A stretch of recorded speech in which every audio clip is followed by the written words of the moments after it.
जय हिंद दोस्तों। उम्मीद करता हूँ सब बहुत अच्छे होंगे। आप सबकी जो तैयारी है वो बहुत अच्छी होगी।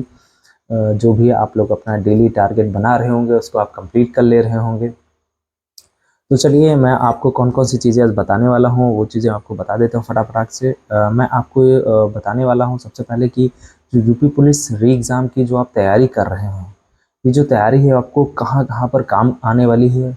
जो ये तैयारी है आपको किस तरीके से किस किस वैकेंसी के लिए आपको तैयार कर रही है। ये भी जो भी आपके पास 2.5 से 3 महीने बचे हुए हैं, इसमें जो आप मेहनत करेंगे ये आपकी सफलता के कई सारे रास्ते खोलने वाली है। तो ये जो तैयारी है बहुत ही ज़्यादा इम्पॉर्टेंट है। ये आपकी एक कोर तैयारी होने वाली है।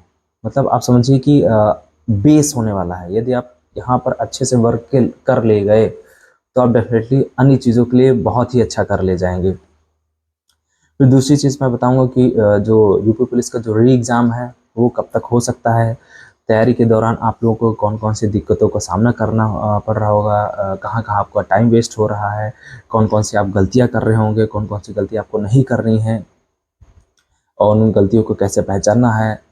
और एग्ज़ाम में बेस्ट स्कोर को लाने के लिए आपकी क्या स्ट्रैटेजी रहनी चाहिए, क्या बेस्ट कितने क्वेश्चन अटेम्प्ट करें, कितना अच्छा स्कोर रहेगा। मतलब मोटी मोटी बात ये है।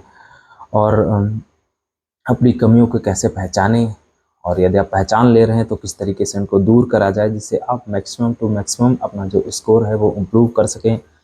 और सबसे बड़ा सवाल है कि रनिंग कब से स्टार्ट करें। मतलब रनिंग स्टार्ट करने का क्या समय होना चाहिए, क्योंकि पता चला आपने तैयारी तो बहुत अच्छी कर ली लेकिन हो सकता है एग्ज़ाम के 10 दिन बाद आयोग ने आपकी रनिंग स्टार्ट करवा दी और आप तैयार ना हुए, तब अब वहाँ पर फेल हो गए। तो यहाँ की तो आपकी तैयारी थी लेकिन अब वहाँ फेल हो गए तो मतलब फिर मतलब नहीं बनता।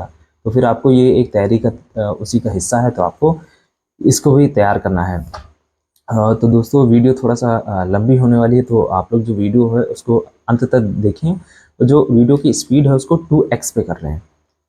तो दोस्तों यदि आपको चीज़ें अच्छी लगती हैं तो आप मेरे चैनल को सब्सक्राइब करें, लाइक करें, अपने दोस्तों को शेयर करें। और यदि आपको कोई भी अन्य प्रश्न है तो कमेंट बॉक्स में मुझसे सवाल पूछ सकते हैं, मैं उसका जल्द से जल्द रिप्लाई देने की कोशिश करूँगा।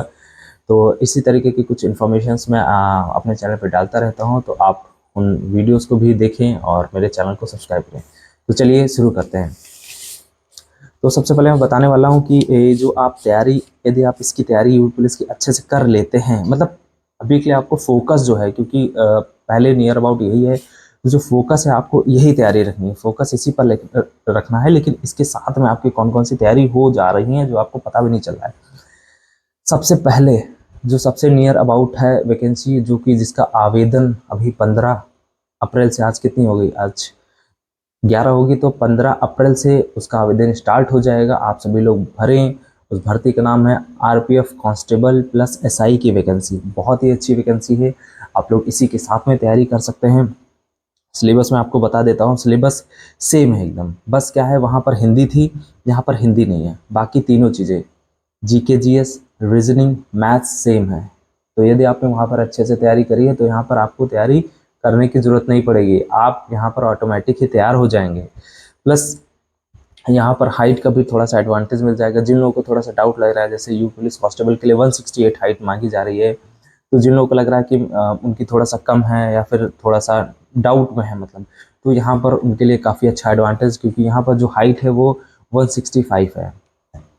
तो उन लोगों के लिए भी अच्छा मौका है जो डाउट में है, वहाँ अच्छा स्कोर करे। वहाँ कुछ भी गड़बड़ होता है तो यहाँ के लिए आप तैयार हैं। आप समझिए कि उस तैयारी की आपकी क्या, एक वो एक ये दो दो रास्ते खुले।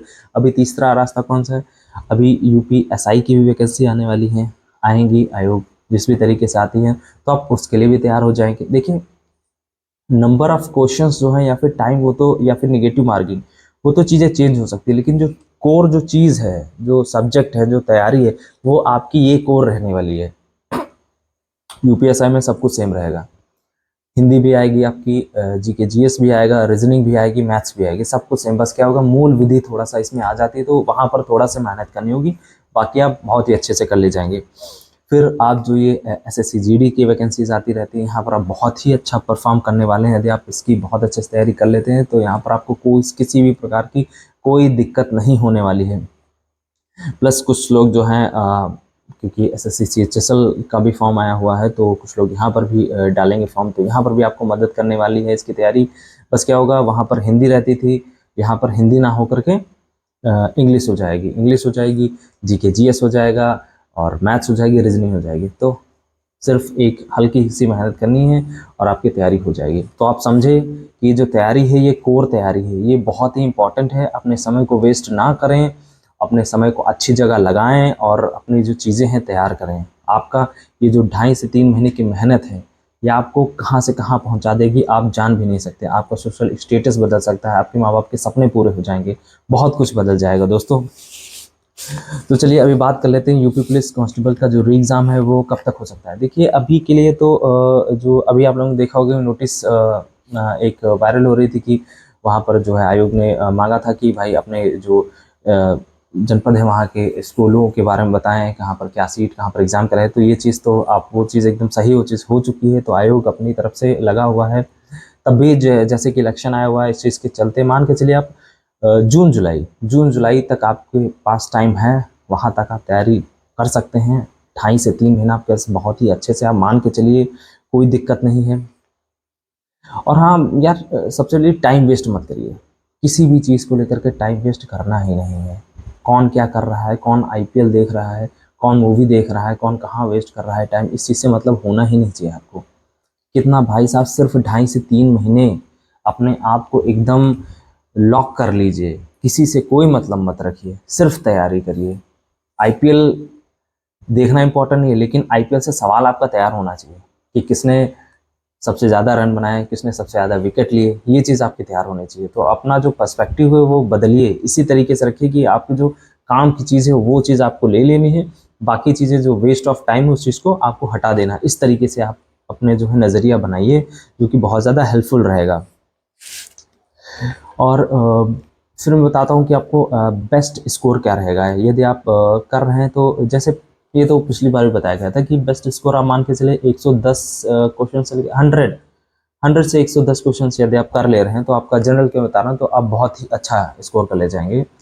हालांकि जो पिछली बार का एग्ज़ाम था उससे इस बार एग्ज़ाम टफ ही होने की संभावना है, क्योंकि पिछली बार लोगों को टाइम कम मिला था और इस बार लोगों को टाइम भी मिल गया है। जो लोग सोए हुए थे लोग जग भी गए, मौका भी मिल गया। तो चीज़ें हैं थोड़ा सा हैं, लेकिन जो आप तैयारी करेंगे, जो अच्छे से तैयारी करेगा, उसके लिए सिर्फ आपको सिर्फ एक सीट देखनी है, आपकी सिर्फ एक सीट है, बाकियों से कोई मतलब नहीं है। यही आप स्ट्रेटजी अपने दिमाग में यही चीज़ लगा के रखिए कि इतने सारे फॉर्म पड़े हैं, सारी चीज़ नहीं, सिर्फ एक सीट बस, दैट्स इट। अच्छा, दूसरी, अपनी कमियों को कैसे पहचानें। यदि आप सपोज दैट आप एसटी दे रहे हैं, एसटी देना तो बहुत ही मस्ट इम्पॉर्टेंट काम है। आपको डे 1 से मैंने बताया था कि आपको एसटी देनी है, स्पीड टेस्ट देने ही है, चाहे वो ऑनलाइन दीजिए या फिर आप कोई जो ऑफलाइन जो बुक्स रहती हैं, जो एसटीज प्रैक्टिस सेट आते हैं, उनको दीजिए। वो तो आपको देने हैं, उससे फ़ायदा है आपको, आपकी कमियाँ पता चलती है। अच्छा, कमियाँ पता चल गई, जैसे आपने सवाल लगाया और आपने जीके जीएस का कोई सवाल आपका गलत हो गया, तो पहला तो ये कि वो सवाल आपका पढ़ा हुआ था, उसमें से आपका गलत हो गया। दूसरा कि आपने वो चीज़ पढ़ी हुई ही नहीं थी और वो चीज़ आ गया, तो इस वजह से आपने कर दिया, वो चीज़ गलत हो गई। ये 2 चीज़ें होती हैं। तो पहला आपने यदि किया, आपको आता था वो टॉपिक, उसके बाद आपका गलत हो गया, तब आपको क्या करना है। तो मैं आपको बताता हूँ क्या तरीका होना चाहिए। एसटी के बाद आपको अपनी एसटी का जो है, जो आप टेस्ट लगा रहे हैं उसका एनालिसिस बहुत ज़्यादा ज़रूरी है। तो उस चीज़ को कैसे करें, जो आपकी तैयारी वो एकदम रेगुलर बेसिस पे चलती रहनी चाहिए। बाकी आप एसटी लगा रहे हैं, उसके बाद क्या स्टडीज है, जैसे मैं बताता हूँ आपको। जैसे कि ये लूसन की किताब है, जी के जीएस के लिए बहुत अच्छी किताब है। मैंने आप लोगों को बताया हुआ है कि ये किताब बहुत अच्छी है। तो जैसे सपोज दैट आप कोई जैसे मैं आपको बताता हूँ कि इंडेक्स रहता है, इंडेक्स देख लीजिए। तो आपने कोई सवाल लगाया और उसमें सपोज दैट प्रेम्बल का सवाल था, उसमें ये प्रेम्बल का सवाल था और उसमें प्रेम्बल का सवाल आया, आपसे गलत हो गया। तो अभी आपको क्या करना है, वो आपको पहले तो ये पता होना चाहिए कि ये किस सब्जेक्ट से, किस टॉपिक से है। तो जैसे ही प्रेम्बल का आपको पता चला, आप तुरंत ही यहाँ पर आएंगे, तुरंत प्रेम्बल खोलेंगे और तुरंत ही आप देख लेंगे, तुरंत ही उसको रिवाइज करेंगे। रिवाइज करने में कोई टाइम नहीं लगेगा, क्योंकि आपने पहले से पढ़ा हुआ है। रिवाइज करने में फिर आप समझेंगे कि हाँ भाई, ये चीज़ इसमें दिक्कत हुई, ये चीज़ मेरी नहीं थी, या फिर मैंने उस टाइम पर सही से नहीं देखा था, इस वजह से मेरा गलत हो गया। ठीक, इसी तरीके से आप हर एक सब्जेक्ट में कर सकते हैं। आप हिस्ट्री हर चीज़ में कर सकते हैं। आप मैथ्स में चले जाइए, मैथ्स में आप आपका जो है सपोज दैट आपका प्रॉफिट एंड लॉस था, आपका पढ़ा हुआ था अच्छे से, बट यहाँ पर आपने सवाल किया, सॉल्व किया, लेकिन आंसर गलत आपने दे दिया, तो क्या कमी रह गई? क्या आपकी कैलकुलेशन मिस्टेक है या फिर आपने मेथड ही गलत किया है? तो अभी क्या करना है, इस वाले चैप्टर को तुरंत रिव्यू करना जाकर है। वहाँ पर इस तरीके जो अभी आपने नोट्स बनाए होंगे या फिर आपने पढ़ा होगा, वहाँ से नोट्स तो आपने बनाए होंगे, तो वहाँ पर तुरंत रिव्यू करना जाकर है। देखेंगे तो आपका रिवीजन भी हो गया, प्लस यहाँ पर जो सवाल गलत था उसकी भी आपको कमियां पता चल गई। यही चीज़ हिंदी में भी कर लेनी है। यदि कोई शब्द है वो आ रहा है बार बार और आपसे गलत हो जा रहा है, तो उस चीज़ को आप विशेष ध्यान देना है, वहाँ पर विशेष ध्यान देना है। प्लस जो आप वो टॉपिक जब आप रिवाइज कर रहे हो या पढ़ रहे होंगे, तो वो चीज़ आपके दिमाग में आएगी कि हाँ, ये वाला सवाल मेरे स्पीड टेस्ट में आया था, प्रैक्टिस सेट में आया था, मुझसे गलत हो गया था। तो वो चीज़ वहाँ पर मतलब कि ब्लिंक करेगी, तो आपको याद रहेगा। तो ये चीज़ हो गई, आपको किस तरीके से कमियाँ निकालनी। फिर मैं आपको बताता हूँ कि रनिंग कब से स्टार्ट करें। देखिए, रनिंग के लिए तो मैं बता दूँ, ये सबसे बेस्ट टाइम है आपको रनिंग करने का। रनिंग आप लोगों को डेफिनेटली स्टार्ट कर देनी चाहिए। आपको पता चला एग्ज़ाम आपने तैयारी बहुत अच्छी कर ली है, एग्ज़ाम में मार्क्स भी आप बहुत अच्छे लिए हैं, लेकिन एग्ज़ाम होने के 10 दिन बाद ही रनिंग करा दी है। आपने कुछ नहीं दौड़ा है, आपको कुछ रनिंग आती ही नहीं है, आप क्या दौड़ पाएंगे? और वहाँ पर आप फेल हो गए, तो फिर यहाँ पर नंबर लाने से क्या मतलब रहा? तो दोनों चीज़ें आपको बना के रखनी है, एक बैलेंस बना के रखना है। तो अभी ये बहुत ही अच्छा टाइम है। अच्छा, जब मैं कह रहा हूँ कि रनिंग स्टार्ट कर देनी चाहिए, तो उसके ये मतलब नहीं जाके तुरंत ही 25 मिनट में 5 किलोमीटर दौड़ देना, नहीं नहीं, ऐसा नहीं करना है। जो लोग तैयारी हैं कर रहे हैं पहले से, वो तो कर सकते हैं, बट यदि आप फ्रेशर हैं, मैं आपको ये चीज़ें इसलिए बता रहा हूँ क्योंकि ये चीज़ें मैंने खुद गलती करी हुई है। मैंने तैयारी करी, मेरे पेपर निकल जाते थे, लेकिन मैं रनिंग नहीं करता था, जिसकी वजह से मैं रनिंग नहीं निकाल पाता, तो फाइनली बाहर हो जाता था। तो बहुत सारी चीज़ें सीखी, तभी आप लोगों को बता रहा हूँ। तो जो फ्रेशर है उनके लिए बता दूं, आप लोग सुबह उठने से स्टार्ट कर सकते हैं। आप लोग अभी सुबह उठें, सपोज दैट 4:30 बजे या फिर 5 बजे आप उठ जाएं, फिर थोड़ा सा फ्रेश हो लें।